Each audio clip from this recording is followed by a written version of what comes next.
अस्सलाम वालेकुम dear student, I am Numan Khalid from AKFTC academy.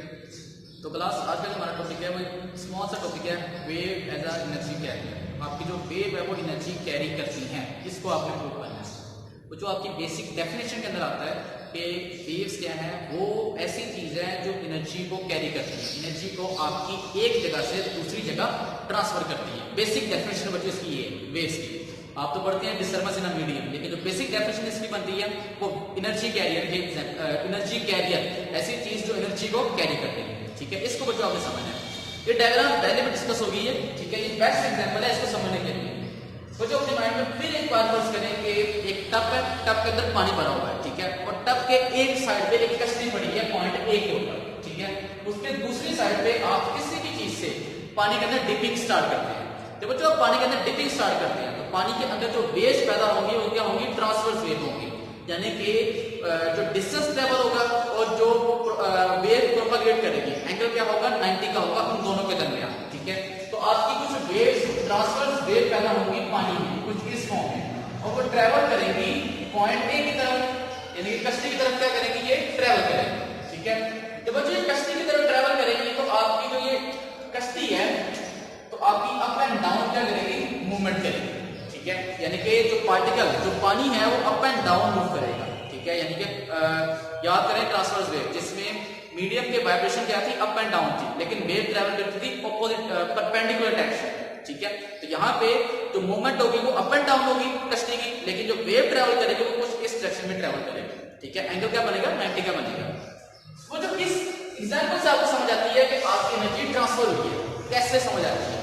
जो पॉइंट ओ से पॉइंट ए तक एनर्जी खुद ब खुद गई है, आपने कश्ती को हाथ नहीं लगाया, लेकिन आपकी जो कश्ती है वो खुद ब खुद अप एंड डाउन मूवमेंट शुरू कर देती है, क्योंकि आपने यहाँ पे डिस्टर्बेंस पैदा की है मीडियम के अंदर। और जब आप डिस्टर्बेंस पैदा करेंगे तो ये डिस्टर्बेंस ओ पॉइंट से ए पॉइंट की तरफ क्या कर देगी, ट्रेवल कर देगी। ठीक है, ओ पॉइंट से ए पॉइंट की तरफ क्या कर देगी, ट्रेवल कर देगी। और जो ट्रेवल करेगी तो आपकी जो कश्ती है अप एंड डाउन खुद ब खुद मूवमेंट स्टार्ट कर देगी। ये बेस्ट एग्जांपल है आपकी एनर्जी ट्रांसफर की।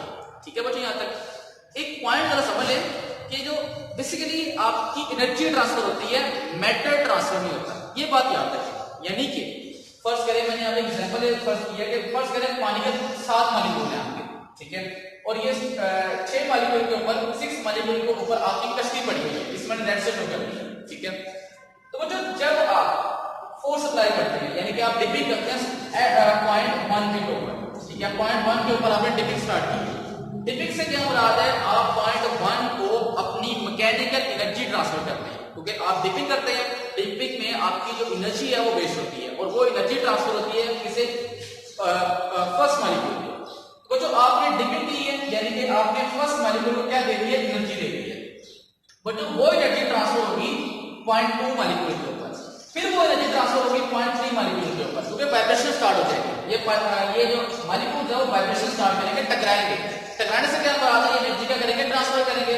तो पॉइंट 3 से पॉइंट 4, पॉइंट 4 से पॉइंट 5, पॉइंट 5 से पॉइंट 6, यानी कि 6 मॉलिक्यूल के पास एनर्जी आ गई है। 6 मॉलिक्यूल के ऊपर आपकी कश्ती पड़ी है और कश्ती आपकी क्या करेगी, अप एंड डाउन मूवमेंट करेगी, और फिर 6 से जाएगी आपकी 7 के पास। तो जो आपकी ऐसी एनर्जी मॉलिक्यूल टू मॉलिक्यूल क्या होगी, ट्रांसफर होगी, लेकिन इन सब में मैटर ट्रांसफर नहीं हुआ। आपका ऐसा नहीं हुआ कि आपका मॉलिक्यूल 1 से यहाँ पे आ गया, ऐसा नहीं हुआ। मॉलिक्यूल 1 वही का वही रहा, मॉलिक्यूल 2 भी वही का वही रहा, मॉलिक्यूल 3 भी वही का वही रहा। सिर्फ क्या हुआ, आपकी एनर्जी 1 से लेकर 7 तक क्या हो गई है, ट्रांसफर हो गई है। पॉइंट समझ आ गया आपको? ठीक है, मॉलिक्यूल्स की पोजीशन चेंज नहीं होगी, मॉलिक्यूल पोजीशन को चेंज नहीं करेगा, मॉलिक्यूल सिर्फ वाइब्रेशन ज्यादा कर देगा, और वो वाइब्रेशन की वजह से आपकी energy molecule two molecule transfer होती जाएगी। बच्चे यहाँ तक समझ आ रही होगी सबको? तो इंपॉर्टेंट पॉइंट याद रखिए कि आपका मैटर ट्रांसफर नहीं होता, आपका मॉलिक्यूल अपनी जगह छोड़ के दूसरी जगह नहीं जाएगा, आपकी सिर्फ एनर्जी जाएगी एक मॉलिक्यूल से दूसरे मॉलिक्यूल की तरफ। कैसे? आपकी कोलिजन से एक मॉलिक्यूल टकराएगा दूसरे से, दूसरा टकराएगा तीसरे से, ऐसी टकराने की वजह से आपकी एनर्जी क्या होगी, ट्रांसफर होगी। और जो इसकी डिपेंडेंस देते हैं, 3 मेन पॉइंट है इसकी डिपेंडेंस के, बड़े डिटेल से आपने इसको समझना है। पहला का पॉइंट सिंपल है, distance between point O and A, यानी कि पॉइंट ओ और ए के दरमियान जितना भी डिस्टेंस होगा इस पे डिपेंड करेगी आपकी एनर्जी ट्रांसफर। अगर तो डिस्टेंस ज्यादा है तो एनर्जी ट्रांसफर कम होगी, अगर तो डिस्टेंस कम है तो एनर्जी ट्रांसफर क्या हो जाएगी आपकी ज्यादा हो जाएगी, यानी कि अगर डिस्टेंस कम होगा तो ज्यादा वाइब्रेट करेगी कश्ती, अगर डिस्टेंस ज्यादा कर देंगे तो जो वाइब्रेशन है कश्ती की वो कम हो जाएगी। ठीक है, अच्छा फिर आपका आता है स्पीड। कितनी स्पीड के साथ आप किसी बॉल पैड को डिपिंग करवाते हैं, कितनी स्पीड के साथ आप वो पॉइंटों पर डिपिंग करते हैं। ठीक है, अगर इसकी स्पीड ज्यादा हुई तो आपकी एनर्जी भी ज्यादा ट्रैवल करेगी। ठीक है, अगर डिपिंग की स्पीड कम हुई तो एनर्जी भी ट्रैवल आपकी कम करेगी। ये जो पॉइंट है ये इस पॉइंट से रिलेट करता है, इसको मैं बाद में एक्सप्लेन करूंगा। थर्ड पॉइंट आपका मीडियम आता है, बहुत इंपॉर्टेंट पॉइंट है आपका मीडियम, यानी कि कहां पे आपकी वेव पैदा हो रही है। वो जो मीडियम आपके बेसिकली कितने टाइप के हैं, 3 टाइप के हैं। ठीक है, एक है सॉलिड, लिक्विड और गैस। ठीक है, अच्छा बस जो सॉलिड ऐसे पार्टिकल्स हैं जो करीब करीब होते हैं। ठीक है, लिक्विड क्या है जिनमें पार्टिकल्स के दरमियान फासला ज्यादा होता है, और गैसेस क्या होती है जिनमें पार्टिकल्स के दरमियान फासला बहुत ज्यादा होता है। ठीक है, आपने अभी डिस्कस किया इसमें कि एनर्जी कैसे ट्रांसफर होती है, कोलिजन से, टकराव से आपकी ट्रांसफर होती है। ठीक है, तो सॉलिड की जब आप बात करते हैं तो सॉलिड में पार्टिकल्स करीब करीब है, यानी कि टकराव क्या होगा, ज्यादा होगा, टकराव आपका ज्यादा होगा। अगर टकराव की वैल्यू ज्यादा है तो आपकी जो एनर्जी ट्रांसफर की वैल्यू है इन केस ऑफ सॉलिड वो भी क्या होगी, आपकी ज्यादा होगी। समझा गया आपको, यानी कि सॉलिड के अंदर एनर्जी ट्रांसफर सबसे ज्यादा होगी। ठीक है, अब आते हैं लिक्विड के ऊपर। लिक्विड में मॉलिक्यूल्स के दरमियान जो डिस्टेंस है वो थोड़ा ज्यादा हो जाता है, यानी कि कोलिजन की वैल्यू क्या हो जाती है, कम हो जाती है, स्मॉल, थोड़ी सी वैल्यू आपकी कम हो जाती है। तो लिक्विड्स के अंदर आपकी जो वेव ट्रांसफर है वो सॉलिड से कम होती है। वेव ट्रांसफर क्या है, एनर्जी ट्रांसफर क्या है। ठीक है, और गैसेस में जो एनर्जी ट्रांसफर है वो सबसे कम होती है। ठीक है, गैसेस में सबसे कम एनर्जी आपकी ट्रांसफर होती है। क्यों? क्योंकि इनके दरमियान जो कोलिजन्स है वो क्या होते हैं, ज्यादा नहीं होती, और आपके जो मॉलिक्यूल्स हैं वो ज्यादा अपार्ट होते हैं, बहुत दूर दूर होते हैं। वो तो ये आपका मेन पॉइंट है मीडियम का। ठीक है, अब दोबारा आ जाए स्पीड के ऊपर।